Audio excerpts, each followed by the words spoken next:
Magandang umaga mga idol. Ang video natin ngayon magkakabit tayo ng mga screen panglamok. Ayan, nakasakay na rito sa sasakyan. So ito na. Bali, ang gagawin lang namin dito maglalagay lang ng mga screen.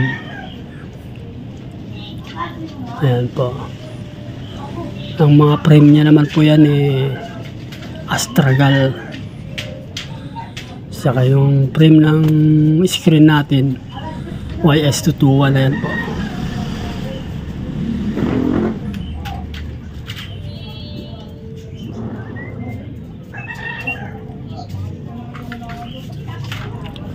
So screen lang po ito, wala siyang sliding. Screen sliding po yan. Kasi ito parang hindi na ginagamit na kwarto, parang kung lang, open lang siya.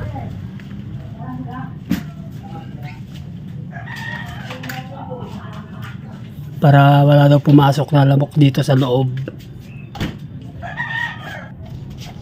So ayan, kabit na natin.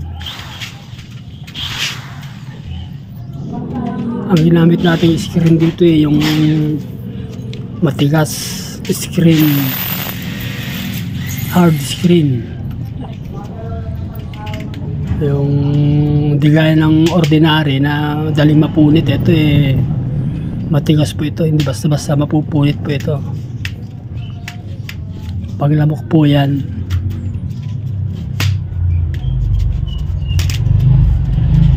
So madali lang naman ikabit ito. Tutornilyo lang magkabilang gilid. Ayan na, okay na. Tapos isisilat na lang po yan yung frame.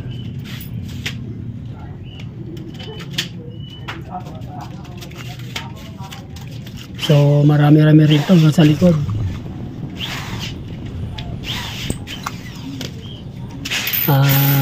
Unahin muna namin dito sa harap.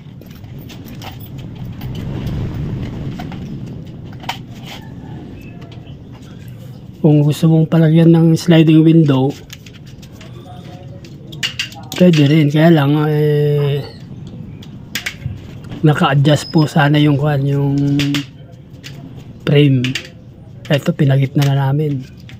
Kasi nga ang purpose lang dito screen lang. Walang sliding po yan. Ganyan lang po siya.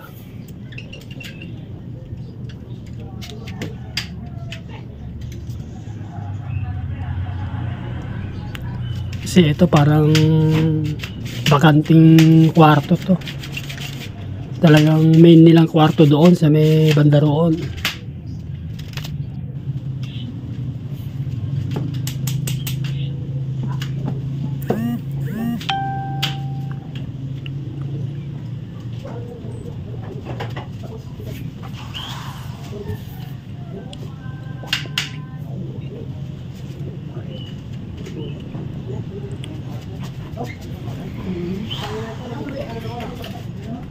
So ito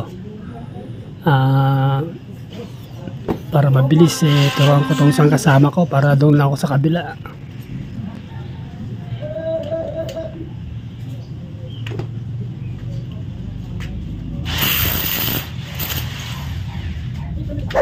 Hanggang sa likod po ito. Sa likod naman may mga malalaking screen po doon.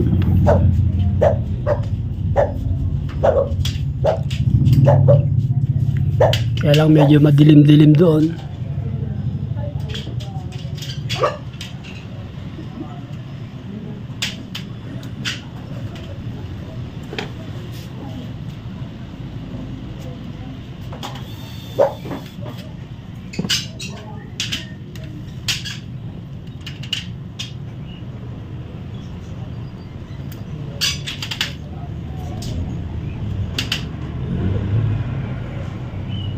So itong kasama ko marunong na rin. Ito yung frame, may sasayad doon na cable. Kailangan nating tabasan. Cable ng internet. Napakaparaso lang naman. Ayan, konti lang. Paglusutan lang ng wire.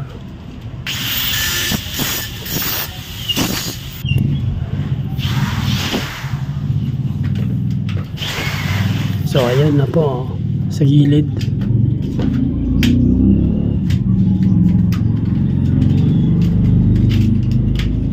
Ito screen lang naman sinasalpak lang naman.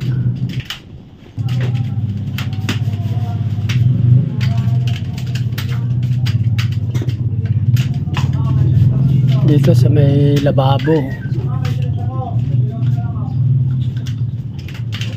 Bihira nilang ginagamit. So hanggang dito muna mga idol. Thank you.